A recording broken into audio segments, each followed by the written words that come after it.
वो जो प्राण प्रतिष्ठा के लिए जो 400 सालों से विवादित मूर्ति थी वो कहाँ है? और देखने को भी मिल रहा हो और घर घर सबके टीवी मोबाइल में आ रहा, तुम्हें यार कितनी प्रसन्नता होना चाहिए। जब राम मंदिर का निर्माण कार्य पूरा नहीं हुआ तो ऐसी स्थिति में प्राण प्रतिष्ठा करना धर्म के अनुसार सही नहीं है। तो आने वाली पीढ़ी का जीवन दाव पे लगा है। तो ऐसे में जो लोग विरोध कर रहे हैं उनके लिए आप क्या कहना चाहते हैं? हम ही तुमने तो चुन के भेजा है प्रधानमंत्री। सत्य सनातन धर्म की जड़ को मजबूत करना नितांत जरूरत है। नमस्कार दोस्तों, स्वागत है आपका खबर समय पर। आज हम मौजूद हैं छतरपुर के संत शरीर आश्रम में। श्री महंत कमलेश बब्बाजू महाराज जो ये महंत जी हैं ये बहुत ही चर्चित हैं। तो अभी जो विवाद चल रहा है हम देख रहे हैं कि राम मंदिर को लेकर कई तरह की अटकलें लगाई जा रही हैं। कई ऐसे लोग हैं जो विवाद पैदा कर रहे हैं। कुछ लोगों का ऐसा मानना है कि ये जो राम मंदिर में प्राण प्रतिष्ठा हो रही है वो नियम अनुसार नहीं हो रही है। सबसे पहले बहुत बहुत नमस्कार सर आपको। भाई साहब प्रणाम भैया, सब आपसे।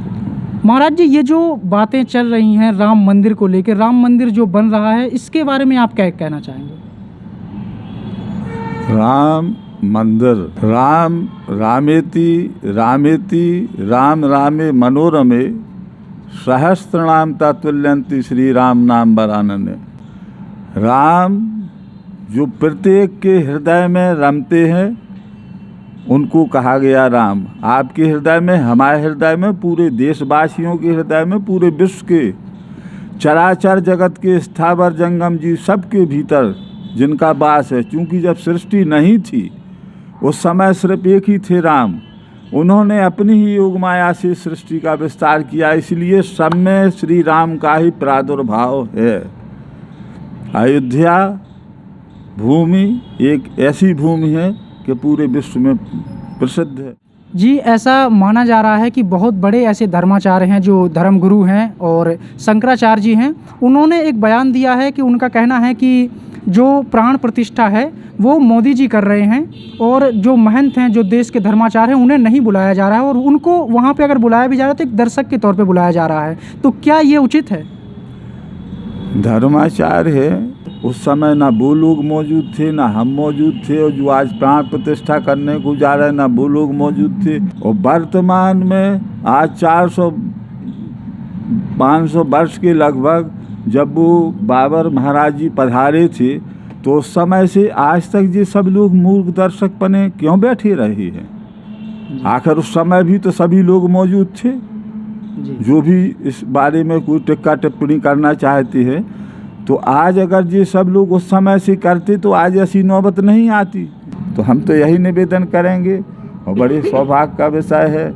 हम तो जैसे स्वयं ही, हमें तो इतनी प्रसन्नता है कि धन्य है वो घड़ी, धन्य है वो तिथि, धन्य है वो नक्षत्र और धन्य है वो समय कि जिस समय में हम लोगों की कार्यकाल के समय में वो जो बेचारे नहीं रहे उस समय में, तो पूरे देशवासियों को, समस्त धर्माचार्यों को, सब संत महात्माओं को, और पक्ष हो चाहे विपक्ष हो, कोई भी हो, सबको ये प्रसन्नता होना चाहिए कि आज हम अपने आराध्य देव की प्राण प्रतिष्ठा का कार्यक्रम अपने नेत्रों से देख रहे हैं, कानों से सुन रहे हैं। मैं तो ये कहूँगा कि उनका एक प्रकार से राज्य आपसे की अयोध्या में हो रहा है। जी। इसलिए सबको उसमें प्रसन्न रहना चाहिए, टिक्का टिप्पणी में नहीं पढ़ना चाहिए कि वर्तमान में राजा तो देश के वही है जी। और राजा के हाथ से यदि कोई काम होता है तो पूरी प्रजा को सुख और शांति मिलती है। जी। अब यदि में इसमें किसी को कोई भ्रांति है तो हम तो सबके चरणों में प्रार्थना करते हैं कि इतने पुनीत काम में वो आपके भी आराध्य देव है, हमारे भी आराध्य देव, जो तथाकथित टिक्का टिप्पणी भी कर रहे वे भी उनके आराध्य हो। तो सबको ये मानना चाहिए कि हमारे महाराज को काम हो रहा, हमारे इष्ट देव को काम हो रहा, इसे हमारा ने बहुत प्रसन्नता है कि कोई भी कर रहा हो। अगर कोई दुश्मन भी इस कार्य को कर रहा है मेरी सोच में, तो हम भी उसको ये कहेंगे कि कम से कम मेरे इष्ट का काम हो तो रहा है। अच्छा महाराज जी, अभी एक बहुत बड़े धर्माचार्य जी हैं, उन्होंने ऐसे कहा है कि राम मंदिर का जो निर्माण कार्य है वो अभी पूरा नहीं हुआ है। तो ऐसी स्थिति में, जब राम मंदिर का निर्माण कार्य पूरा नहीं हुआ तो ऐसी स्थिति में प्राण प्रतिष्ठा करना धर्म के अनुसार सही नहीं है। तो इसके बारे में आप थोड़ा सा हमें बताएंगे कि क्या वो सही है कह रहे हैं? देखो भैया, कभी कभी ऐसे शुभ अवसर आते हैं अपन के घरों में भी आते जी कि अगर अपन को कोई अच्छे शुभ कार्य करने का मौका या भगवान का मौका या अपने लड़के बच्चों की शादियों का मौका और कोई मुहूर्त छूटा जा रहा हो जी तो भला ही कोई अधूरा काम हो तो अपन थोड़ा से उसमें कर लेते हैं जी जी और फिर आगे उसके कार्यक्रम को करते हैं।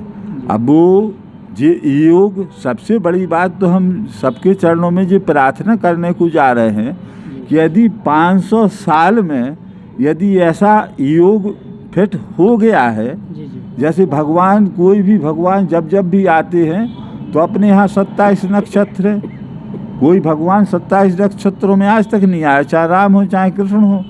जब ये आते हैं तो अलग से 28वां अभिजित नक्षत्र होता है, उसी में आते हैं। तो ये 500 साल में एक अधूरपूर्व और नक्षत्र योग बना है, तो समय पे यदि हम उसको बनने में देखेंगे तो हो सकता है कि 1,500-2 हजार वर्ष बाद ऐसा नक्षत्र योग आए। जी जी तो अभी जो गर्भगृह बन गया है, पहले से अच्छा गर्भगृह तो वो था कि जैसे भगवान तंबू में रहते थे। जी आज तो सबको ये प्रसन्नता होना चाहिए कि हमारा राम बैठा कहाँ है, एक तो हमारे हृदय में बैठा है, वो आज अगर वो साक्षात वहाँ से बैठ के वो पूरे विश्व का संचालन और विश्व गुरु नाम कमाने को जा रहा है, तो इसमें तो अतिशयोक्ति नहीं होना चाहिए। महाराज जी, ये मूर्ति को लेकर भी एक अच्छा विवाद चल रहा है, वह काफ़ी विवादित है कि जिस मूर्ति को 400 साल से तंबू में रखा गया था, तो जो अभी राम मंदिर की भगवान श्री राम की प्राण प्रतिष्ठा हो रही है उसके लिए अलग से मूर्ति बनाई गई है। तो कुछ लोगों का ऐसा मानना है, उनका सवाल है कि वो जो प्राण प्रतिष्ठा के लिए जो 400 सालों से विवादित मूर्ति थी वो कहाँ है, उसकी प्राण प्रतिष्ठा क्यों नहीं की जा रही है, और नई मूर्ति के साथ ये राम मंदिर का निर्माण जो हो रहा है इसमें नई मूर्ति की क्या ज़रूरत है। तो इसके बारे में थोड़ा सा आप हमें बताएंगे। अभी एक भाई शायर ने तो यही कहा है, जी क्योंकि हम तो सबका थोड़ा सा सार बता रहे, जी जी माने कि हवा जब तेज चलती है जी तो पत्ते टूट जाते हैं जी जी और नए जब पास आते हैं पुराने छूट जाते हैं। और ये अगर इन छोटी छोटी सी बातों में हम उलझे रहेंगे तो हमें शायद हम यदि आज क्यों हम उलझ रहे हैं, आज से 500 साल पहले हम नहीं उलझे। जी जो कोई भी धर्माचार हो उस समय ये सब कहाँ सो रहे थे। जी बड़ा अफसोस और दुख होता है कि जिनकी वाणी से ये सब सुनने में, जो देशवासियों के सानिध्य में जो वाणी जा रही, आखिर वो लोग क्या आपसे आस्था रखते हैं, क्या उम्मीद करते हैं, क्या भरोसा रखते हैं, जी वो आप क्या कहने को जा रहे। तो हमें आकर शरीर ही तक हमने ध्यान रखा है, हम शरीर को क्यों देख रहे हैं। हमें अपने स्वरूप में आना चाहिए। जी जिसको स्वरूप का बोध होगा, मेरी समझ से वो तो कोई भी हो वो तो बुराई बिल्कुल नहीं करेगा। जी जी जिसको स्वरूप बोध है, राम बैठ रहे बस। अब आस्था होनी चाहिए। राम के कितने रूप हैं। जी हो सकता है भी हमारे आपके बीच में बैठे आप ही के भीतर बोल रहे हो, जी जी धर्माचार्य जी के भीतर बोल रहे हो, तो ये टिक्का टिप्पणी करने का विषय नहीं है।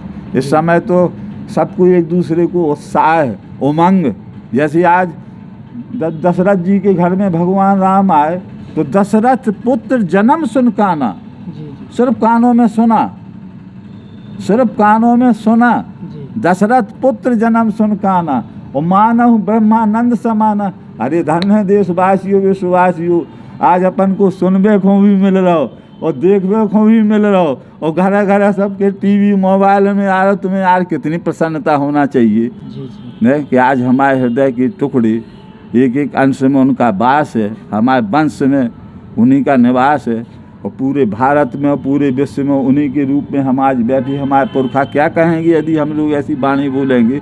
हमें तो उमंग और उत्साह मनाना चाहिए कि आज हमारा राम आ रहा है। संत की वाणी अटपटी झटपट लखे ना कोई, और जो झटपट उसको लगे तो चटपट दर्शन हुए।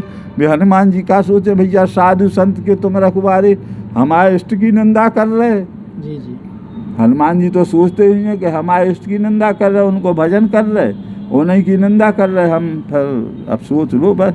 जी तो खग जाने खग ही की भाषा, उता से वो माँ गुप्त कर राखा। तो हम तो भैया सबसे यही निवेदन करें और प्रार्थना करें जी कि अब हर घर में उमंग होना चाहिए, हर घर में उल्लास, बहुत संग होना चाहिए, किसी भी प्रकार का कोई भी विरोध नहीं करना चाहिए। ऐसे में जो लोग विरोध कर रहे हैं उनके लिए आप क्या कहना चाहेंगे?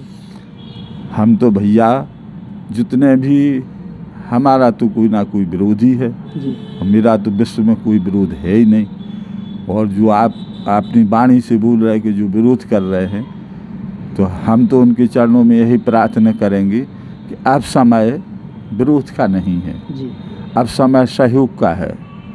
आप यदि हमारे जड़ क्या है हमारे, यदि आपने जड़ हिला के रख दी, यदि देश विदेशी आदमी जो सुनेंगे, आतंकवादी या XYZ इस प्रकार के लोग जो सुनेंगे जी जी हमारे विरोधियों की या संत समाज के ऐसे शब्दों को, इनके ऊपर क्या परिलक्षित जाएगा, जी क्या संदेश जाएगा। तो इसके ऊपर ये समय विरोध का नहीं है, ये समय सहयोग का है कि इसके हाथ किस ढंग से मजबूत करें। आज एक सत्य सनातन धर्म की ध्वजा जो भारतवर्ष के ऊपर फहराई जा रही है, उसके ऊपर हमारा तुम्हारा सभी आने वाली पीढ़ी का जीवन दाव पे लगा है। आगे वाली पीढ़ी के भविष्य के लिए ऐसा कोई कथन ना बोलो, ऐसा कोई कृत्य करके ना जाओ कि आगे आने वाली पीढ़ी के लिए आप जहर बो के रख जाओ। तो हम तो सभी धर्माचार्यों से, सभी देशवासियों से, सभी से यही प्रार्थना करते हैं कि वर्तमान में अपन को अपने सत्य सनातन धर्म की जड़ को मजबूत करना नितांत ज़रूरत है। वर्तमान का समय है सहयोग करने की।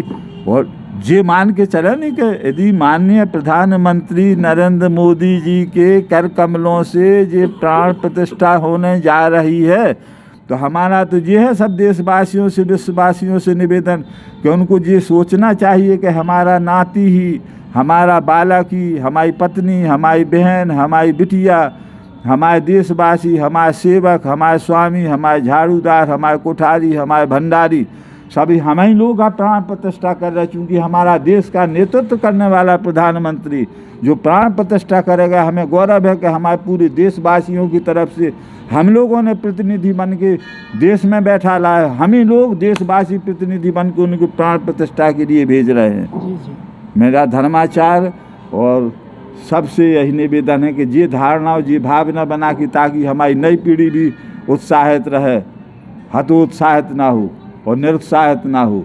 उस मजबूती के साथ में अच्छी सरजू मैया की जय बोले, अयोध्या धाम की जय बोले, चारों भाइयों की जय बोले, और अपने देशवासियों की जय बोले और विश्ववासियों की जय बोले। क्या फर्क पड़ता है? हम ही तुमने तो चुन के भेजा है प्रधानमंत्री, हम ही तुमने तो भेजा है। हम ही तुम ये मान के चलें कि हमारा पूरे देशवासियों ने प्रतिनिधित्व करके नियुक्त किया है।